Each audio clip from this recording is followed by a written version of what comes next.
नमस्कार, स्वागत आहे तुमचं आपल्या यूट्यूब चॅनलमध्ये ज्याचं नाव आहे मराठी स्टोरीज वर्ल्ड. आणि आज आपण ऐकणार आहोत मन वेडे तुझवर जडले भाग 79. पण त्याआधी जर अजून तुम्ही चॅनलला सबस्क्राईब केलेलं नसेल तर प्लीज जाऊन चॅनलला सबस्क्राईब करा, तसंच बाजूचं बेल आयकॉन प्रेस करायला विसरू नका. चला तर मग सुरू करूया भाग 79. सकाळी श्री आणि अदिती दोघेही जरा उशिराच उठले होते.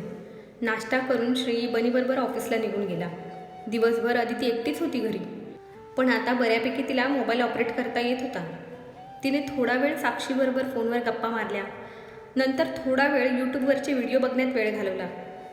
संध्याकाळी श्री आणि बनी येण्या अगोदर अदितीने जेवण रेडी केलं होतं. अदितीचं सगळं लक्ष डोरकडे लागलं होतं. कधी एकदाचा श्री येतोय आणि त्याला पाहते असं झालं होतं तिला. संध्याकाळी 6 वाजता येतो म्हणणारा श्री 7 वाजून गेले तरी आला नव्हता. बाहेर गाडीचा आवाज आला तशी अदितीच्या गालावर स्माईल आली. पण दरवाजातून एकट्याच येणाऱ्या बनीला पाहून तिच्या चेहऱ्यावरचं हसू मावळलं. गुड इव्हनिंग वहिनी डार्लिंग. बनी तिच्या गळ्यात पडला. Good evening. कसा होता आजचा दिवस? अदितीने विचारलं. रोजच्या सारखाच, हेक्टिक. काम काम आणि फक्त काम. ते दिसत आहे चेहऱ्यावरून. किती थकला आहे माझा बबड्या, म्हणत अदितीने त्याच्या तोंडावरून हात फिरवला. थँक्स. लव यू वहिनी. माझ्यासाठी एक मस्त स्ट्रॉंग कॉफी बनव ना, मी आलोच फ्रेश होऊन. हो लवकर ये, अदिती म्हणाली आणि किचनकडे गेली. तिने दोघांसाठी मस्त स्ट्रॉंग कॉफी बनवली. बनी आल्यावर दोघांनी गप्पा मारत तेवढी कॉफी संपवली. ती कॉफीची मग उचलतच होती की श्री आत आला. त्याला पाहून तिची कळी आपोआप खुलली. तिच्या चेहऱ्यावर स्माईल आली. पण आज श्रीने तिच्याकडे बघितलं सुद्धा नाही. बनी, हाऊ डेअर यू. तुझी हिंमत कशी झाली मी दिलेलं कोटेशन बदलायची? श्री रागाने लालबुंद झाला होता. त्याचे डोळेसुद्धा लाल झाले होते. हातांच्या नसा फुगल्या होत्या. त्याचा अवतार पाहून बनीचे शब्द घशातच अडकले होते. अदिती तर पहिल्यांदा श्रीला एवढ्या रागात पाहत होती. भाई ते, बनी बोलण्याचा प्रयत्न करत होता. एक शब्द तोंडातून काढू नकोस, मूर्ख कुठचा. तुझ्या एका मूर्खपणामुळे कंपनीला किती मोठा लॉस सहन करावा लागेल याचा तरी विचार केलास का तू? तुला स्पष्ट सांगितलं होतं मी. मग कुणाला विचारून तू रेट्स चेंज केले? श्री रागात होता. भाई तू हे काय बोलत आहेस? वा, आता हे मीच सांगायचं? जर ते कॉन्ट्रॅक्ट आपल्याला मिळालं असतं तर आज भारताप्रमाणेच विदेशात सुद्धा देसाई इंडस्ट्री पोचली असती. मला खूप होप्स होते ह्या प्रोजेक्टकडून, पण तू सगळं मातीमोल केलं. श्री त्याच्याकडे नजर रोखून बोलत होता. भाई मी काही केलं नाही, तू दिले होते तेच रेट्स मी फायनल केले होते, बनी घाबरत म्हणाला. Oh really? मग हे काय आहे? श्रीने त्याच्या हातातले पेपर्स बनीच्या समोर फेकले आणि तो तावातावाने वरती रूमकडे निघून गेला. आज एवढ्या दिवसानंतर, कदाचित 3 ते 4 वर्षानंतर श्री बनीवर ओरडत होता आणि ते त्याला सहन होत नव्हतं. त्यात भर म्हणून अदितीसुद्धा तिथेच होती. त्याने एक नजर अदितीकडे बघितलं आणि खाली मान घालून तिथले पेपर उचलून तो त्याच्या रूममध्ये निघून गेला. अदितीला मात्र रूममध्ये जाण्याची भीती वाटत होती. तिचे हातपाय लटपटत होते. श्री कसा बोलेल, कसा वागेल ह्या विचाराने तिने रूममध्ये जाण्याचं टाळलं. जेवण झालं असलं तरी ती तिथेच किचनमध्ये लुडबुड करत बसली. रात्री 8च्या सुमारास ती कशी तरी धीर करून श्रीला जेवणासाठी बोलवायला रूममध्ये गेली. अहो जेवायला येताना, अदिती साडीच्या पदराशी चाळा करत हळू आवाजात श्रीला म्हणाली. बनी जेवला? नाही अजून, त्यालाच बोलवायला जात आहे. ठीक आहे, तुम्ही दोघे जेवून घ्या, मला भूक नाही. श्री तिच्याकडे न पाहताच बोलला. कामाचा राग जेवणावर काढू नका, अदिती हळूच म्हणाली. त्याने तिच्याकडे बघितलं आणि त्याची नजर बघून अदिती गप्प बसली. पुढे काहीच न बोलता ती रूममधून बाहेर आली आणि बनीच्या रूमकडे निघाली. सई, एवढा मोठा डिसिजन तू कोणाला विचारून घेतलास? तुला कळतंय का तुझ्या अशा वागण्याने काय झालं आहे ते? हातात आलेलं कॉन्ट्रॅक्ट आपल्या हातातून निसटलं. भाई खूप नाराज झाला आहे. हे त्याचं ड्रीम प्रोजेक्ट होतं. सई, तू ब्रेक घेतला आहेस हे का विसरतेस तू? स्वतःकडे आणि बाळाकडे लक्ष द्यायचं सोडून कोणी सांगितलं तुला ऑफिसच्या कामांमध्ये इंटरफेअर करायला? काय गरज होती तुला ते रेट्स चेंज करायची? बनी रागाने बोलत होता. विद्युत, मी ऐकून घेते म्हणून किती बोलायचं? त्यावेळी तू आउट ऑफ स्टेशन होता आणि भाईसुद्धा दीमध्ये बिझी होता. त्यावेळी मला जे योग्य वाटलं ते मी केलं. त्याचा असा काही परिणाम होईल हे मला माहीत नव्हतं. पण मुळात तू इंटरफेअर केलंस का? मी ऑलरेडी सर्व रेट्स फायनल करून दिले होते, मग तू चेंजेस का केले? का? माझा काही हक्क नाही देसाई इंडस्ट्रीवर? मी कोणतेच निर्णय घेऊ शकत नाही का? मी काही चांगलं केलं तर त्याचा क्रेडिट मला कधीच मिळत नाही, पण आज कुठून एक चूक झाली माझ्याकडून तर किती बोलत आहेस तू मला? मला कधीच अशी अपेक्षा नव्हती तुझ्याकडून. सईसुद्धा रागाने बोलत होती. तिचं बोलणं ऐकून बनीने रागाने फोन कट केला. बाहेर उभ्या असलेल्या आदितीने सगळं बोलणं ऐकलं होतं. तिला पूर्ण तर कळलं नाही, पण एवढं कळलं की जो प्रॉब्लेम झाला आहे तो बनीमुळे झालेला नाही, त्याच्यामागे सई आहे. ती तशीच उलट्या पावलाने श्रीकडे गेली. बराच वेळ त्याच्याबरोबर काय आणि कसं बोलायचं हा विचार करत बाहेरच घुटमळत होती. शेवटी होईल ते होईल, पण आज तुला बोलावं तर लागेल असं तिला तिचं अंतर्मन सांगत होतं आणि तिने त्याचं ऐकायचं ठरवलं. श्री, मला तुमच्याबरोबर काही बोलायचं आहे. आदिती श्रीच्या समोर उभी राहत खाली नजर करून त्याच्याशी बोलत होती. आदिती, मला भूक नाही, तुम्ही जेवून घ्या. मी तुम्हाला जेवायला बोलवायला आले नाही. मग? श्री तिच्याकडे वर बघतो. मला तुमच्याशी काहीतरी बोलायचं आहे. ती हाताने पदराशी चाळा करत बोलत होती. काय बोलायचं आहे आदिती? ते बनी. आदिती बोलतच होती की श्रीने तिला थांबवलं. आदिती, तुला वाईट वाटलं हे मी समजू शकतो, पण तू ह्यात पडू नको. जा आणि त्याला जेवायला दे. श्री हुकमी आवाजात बोलत होता. यात बनीची चूक नव्हती. ते जे काही बदल केले होते ते सईने केले होते आणि तुम्ही बिचाऱ्या बनीला ओरडलात. आदितीने सगळी हिंमत एकवटून पटकन बोलून टाकलं. तुला कोणी सांगितलं हे? मी आता बनीला जेवायला बोलवायला गेले होते तेव्हा त्यांचं आणि सईचं बोलणं माझ्या कानावर पडलं. आदिती म्हणाली. ठीक आहे, मी बोलेल त्याच्याशी. नक्की बोलाल ना? त्याला खूप त्रास होत असेल. त्यांचा तुमच्यावर खूप जीव आहे आणि तुम्ही त्याला सारखे चार चौघात ओरडत असता. आदिती हळूच म्हणाली. झालं तुझं बोलून? हो झालं म्हणत आदिती पटकन तिथून निसटली. बापरे, किती दडपण आलं होतं माझ्यावरती. एवढं सगळं बोलताना दमछाक झाली माझी. पण इतका प्रेमळ माणूस क्षणात एवढा रागीट कसा झाला? एवढा राग कुठून आला यांना? मी तर कधीच विचार केला नव्हता हे एवढे रागीट असतील. आदिती मनातच विचार करत होती. बनी, मी आत येऊ? आदितीने डोरवर नॉक केलं. हो वहिनी, ये ना. जेवायचं ना? मला खूप भूक लागली आहे, आदिती तोंड बारीक करत म्हणाली. वहिनी सॉरी, पण मला भूक नाही आहे. तू जेवून घे ना. ठीक आहे, मग मी पण नाही जेवत. तू आणि तुझा भाई दोघांनाही माझी काळजी नाही. त्यांना भूक नाही आणि तुलासुद्धा भूक नाही. ठीक आहे, मग मला देखील भूक नाही, आदिती म्हणाली आणि बाहेर जायला वळाली. ए वहिनी, तू तरी रागवू नको ग. खरंच मला भूक नाही. बनीचा चेहरा पडला होता. ते दोघे बोलतच असतात तेवढ्यात तिथे श्री येतो. आदिती, जा, याचं ताट इथेच घेऊन ये, श्री म्हणाला. आदिती गप्प तिथून काढता पाय घेते. बनी सॉरी, मगाशी मी जरा जास्तच बोललो तुला. तुला माहिती आहे ना, मला माझा राग आवरता येत नाही. भाई, तू चक्क मला सॉरी म्हणतोयस? तुला सॉरी म्हणायची काहीच गरज नाही. चूक माझीच होती. काहीही चेंजेस करायच्या अगोदर मी तुला विचारायला हवं होतं. बनी मुद्दामन सईबद्दल सांगायचं टाळतो आणि ते श्रीच्याही लक्षात येतं. बनी, झालं ते झालं. आता माझा राग जेवणावर काढू नकोस. जेवून घे. भाई, आजपर्यंत तुझा राग आलाय का कधी मला? तू माझ्यावर कितीही रागवायचा प्रयत्न केलास तरी त्या रागापेक्षा तुझं माझ्यावर प्रेम जास्तच आहे हे मला माहीत आहे.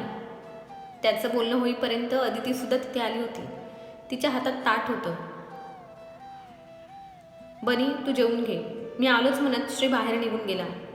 आदितीने जेवणाचं ताट समोर टेबलवर ठेवलं. बनी, जेवतोस ना? आदितीने विचारलं. वहिनी, ताट राहू दे इथेच, मी जेवतो थोड्या वेळाने, बनी जरासा नॉर्मल होत बोलला. अजिबात नाही, तू आता इथे माझ्यासमोरच जेवायचं, आदिती म्हणाली. वहिनी, अगं खरंच जेवेल मी. तो ऐकत नाही पाहून आदिती ताट उचलून हातात घेते आणि पोळी भाजीचा घास घेऊन त्याच्या तोंडाजवळ धरते. चला आ कर. अजिबात बहाणे नको आहेत मला. मी तुला जेवायला घातल्याशिवाय इथून जाणार नाही, आदिती म्हणाली. बनीने सुद्धा आ करत पटकन तिच्या हातातला घास खाऊन घेतला. त्याच्या डोळ्यांच्या कडा हलक्या ओल्या झाल्या होत्या. वहिनी, तू भाईला काही बोललीस का? बनीने विचारलं. नाही, मी का काही बोलेल? मला माहीत आहे वहिनी. तू नक्कीच भाईबरोबर माझ्यामुळे भांडली असेल किंवा काहीतरी बोलली तरी असेल, नाहीतर एवढ्या लवकर भाईचा राग कसा शांत झाला? त्याला एकदा राग आल्यावर तो एवढ्या लवकर कधीच शांत होत नाही, बनी मनातच बोलत होता. खरंच बनी, मी काहीच बोलले नाही. तुम्ही दोघे जेवला नाहीत तर मी जेवणार नाही, हे मात्र मी बोलले त्यांना. त्याला असं विचार करताना बघून अदिती म्हणाली, अच्छा ये बात है. बनी थोडासा हसला. अदिती त्याला प्रेमाने भरवत होती आणि तो सुद्धा हवरेटासारखा तिच्या हातून खात होता. वहिनी, मी आजारी पडलो ना की मग असाच हट्ट करत आईच्या हातातून जेवण जेवतो. तुझ्या हाताला सुद्धा तिच्यासारखीच चव आहे, तेच प्रेम आहे. थँक्यू वहिनी, परत आमच्या आयुष्यात येण्यासाठी. बनी अदितीचे हात हातात घेत म्हणाला. थँक्यू तर मी म्हटलं पाहिजे तुझ्या भाईला. त्यांनी मला शोधलं नसतं तर मी अजूनही तिथेच 4 भिंतीच्या आत खितपत पडले असते. माझं आयुष्य बेरंग असतं. अदितीच्या डोळ्यात पाणी जमा झालं होतं. ए वहिनी, बस आता रडायचं नाही. मी तुझ्या डोळ्यात पाणी नाही पाहू शकत. माझ्या भाईची लाईफ आहेस तू आणि तू नेहमी खुश असली पाहिजेस. बनी तिचे डोळे पुसत म्हणाला. बाहेर उभा असलेला श्री त्यांचं बोलणं ऐकत होता. बनी अदितीच्या किती जवळ होता हे श्रीला माहीत होतं. अदितीला काही आठवत नसलं तरी बनी तिला तिच्या खूप जवळचा वाटत होता.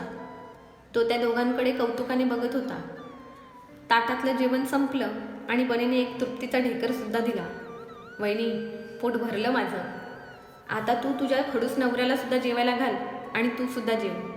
बनी म्हणाला. तसं श्रीने बाहेरून ते ऐकलं आणि त्याच्या कपाळावरती आठा जमा झाला. तो तिथून त्याच्या रूममध्ये निघून गेला. अदितीने बनीचं ताट किचनमध्ये ठेवलं आणि श्रीसाठी दुसरं ताट बनवून ती त्यांच्या रूममध्ये आली. श्री, जेवून घेताय ना? अदितीने त्याच्यासमोर ताट पकडलं. श्रीचा हात आता बऱ्यापैकी मूवमेंट करत होता, पण तरीही अदितीच्या हातून जेवायचा मोह त्याला आवरता आला नाही. ताट हातात न घेता श्रीने तोंड उघडले. अदितीने आश्चर्याने त्याच्याकडे पाहिले. अशी काय पाहतेस? भरव ना मला. दिराला तर खूप प्रेमाने भरवत होतीस, श्री म्हणाला. तुमचा हात आता बरा आहे ना? अदिती सुद्धा किंचित रागात म्हणाली. बनीला ओरडल्यामुळे तिच्याही न कळत तिला श्रीचा राग आला होता. हो, पण थोडा दुखतोय, श्री मुद्दाम तोंड बारीक करत म्हणाला आणि अदिती लगेच त्याच्यासमोर बसून त्याला भरवायला लागली. तू जेवलीस? श्रीने विचारलं. नाही. त्याने ताटात हात घातला आणि पोळी भाजीचा घास तिच्या समोर धरला. अशी काय बघत आहेस? खा. नको, तुम्ही जेवा, मी जेवेन नंतर, अदिती म्हणाली. नाही, नंतर नाही, आत्ताच जेवायचं, तेही माझ्याबरोबर, म्हणत त्याने तिला तो घास भरवला. श्री अदितीला आणि अदिती श्रीला भरवत होती. तुम्ही राहू द्या ना, मी जेवेन नंतर, उगाच तुमचा हात दुखेल, अदिती काळजी करत म्हणाली. माझा हात दुखत नाही आता. मी तुझ्या हातून जेवता यावं म्हणून मुद्दामच खोटं बोललो. अदिती मात्र त्याच्याकडे डोळे बारीक करून बघत होती. काय अशी काय बघत आहेस? मला वाटलं माझ्या बायकोच्या हातून जेवावं म्हणून बोललो खोटं, श्री खांदे उडवत म्हणाला. मग सरळ सरळ सांगायचं ना, मी नाही म्हटले असते का? अदिती लाजत म्हणाली. खरंच? श्रीने दोन्ही भुवया वर करत तिच्याकडे बघत विचारलं. तशी अदितीने लाजून मान खाली घातली. किती खरे आहेत हे, किती पटकन खरं कबूल केलं. जेवढा राग नाकावर आहे त्याच्यापेक्षा कितीतरी पटीने जास्त प्रेम आहे यांच्या मनात, अदिती मनातल्या मनात बोलत होती. काय झालं, कुठे हरवलीस? श्रीच्या आवाजाने ती तंद्रीतून बाहेर आली. कुठे नाही. तुम्हाला काही हवंय का? अदितीने विचारलं. नाही, पोट भरलं माझं. तुला काही पाहिजे असेल तर सांग, शकू मावशीला घेऊन बोलवतो वरती. नको, माझं पण जेवण झालं, अदिती म्हणाली आणि ताट घेऊन खाली गेली. थोड्या वेळाने सर्व आवरून ती वरती आली. चेंज करून बेडवर आडवी होणारच होती की श्रीने तिच्यासमोर तिचे औषध आणि पाण्याचा ग्लास केला. तिने सुद्धा काहीच न बोलता ते औषधं घेतली. थोड्याच वेळात दोघेही गाढ झोपले होते. रात्री कधी एकमेकांच्या मिठीत आले ते त्यांना सुद्धा कळलं नाही. असेच 2 दिवस गेले आणि तिसऱ्या दिवशी सावित्रीबाई, विजयराव आणि नीला तिघेही गावावरून घरी आले. अदितीने त्या दिवशी नीलाला जरासुद्धा तिच्यापासून बाजूला जाऊ दिले नाही. तिचे खूप लाड करत होती. इतके दिवस त्या एकमेकींशिवाय राहिल्या होत्या, त्याची कसर भरून काढत होत्या बहुतेक. दोघीही मायलेकी एकमेकींना खूप जास्त जपत होत्या. अदिती, मी उद्या जरा बाहेर जाणार आहे, कदाचित परवाच रिटर्न येईल. तू वेळेवर जेवून वेळेवर गोळ्या घ्यायच्या आहेत, अजिबात टंगळमंगळ चालणार नाही, श्री तिला रात्री जवळ घेत म्हणाला. तसं अदितीचा चेहरा पडला. तुमच्याशिवाय मला करमणार नाही, अदिती तोंड बारीक करत म्हणाली. तिचं बोलणं ऐकून त्याच्या ओठांच्या कडा रुंदावल्या होत्या. एकाच दिवसाचा तर प्रश्न आहे, लवकरात लवकर येण्याचा प्रयत्न करेल. श्री तिची समजूत काढत त्याची मिठी घट्ट करत म्हणाला. पण जाणं गरजेचंच आहे का? हो, मी दिल्लीला चाललो आहे. एक ऑफिशियल काम आहे. तिथे चाललो आहे तर आम्हा बाबाला सुद्धा भेटून येतो. नीलाचे ॲडॉप्शनचे पेपर रेडी आहेत, त्यावर बाबांची सही घ्यायची आहे. तेही काम होऊन जाईल आपलं. मला पण आम्हा बाबांची आठवण येत आहे. मी तुमच्याबरोबर आले तर नाही जमणार का? आदिती त्याच्या छातीवर बोटाने नक्षी काढत म्हणाले. ऑफिशियल काम आहे जान, नाहीतर तुला आणि नीलाला घेऊन गेलो असतो. बरं ठीक आहे, पण तुम्ही लवकर याल ना? आदिती तिची मिठी अजून घट्ट करत म्हणाली. हो, माझं काम झालं की लगेच रिटर्न फिरेल. श्री तिच्या डोक्यावरून हात फिरवत म्हणाला. त्याने तिच्या डोक्यावर किस केलं. थोडा वेळ तिला थोपटलं. तशी तिला लगेच झोप लागली. औषधं आणि त्यात श्रीची मिठी, बस लगेच झोपून जायची ती. सकाळपासूनच अदितीचं तोंड पडलं होतं. तिला श्रीची एवढी सवय झाली होती की त्याच्याशिवाय एक दिवससुद्धा दूर राहण्याचा विचारसुद्धा तिला करवत नव्हता. श्री, अरे अदिती आणि नीलाला सुद्धा घेऊन गेला असता तर, सावित्रीबाई म्हणाल्या. हो, पण ह्या वेळेस नाही जमणार. नेक्स्ट टाईम नक्की घेऊन जाईल. श्री नाश्ता करून त्याच्या रूममध्ये गेला. अदिती त्याची बॅग पॅक करायला मदत करत होती.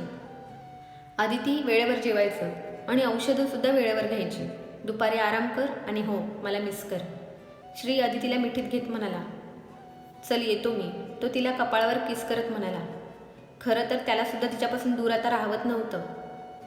तिचं मन तर खूप होत होतं की त्याला थांबवावं, त्याच्याकडे हट्ट करावा. जायचं असेल तर मला पण बरोबर घेऊन जा.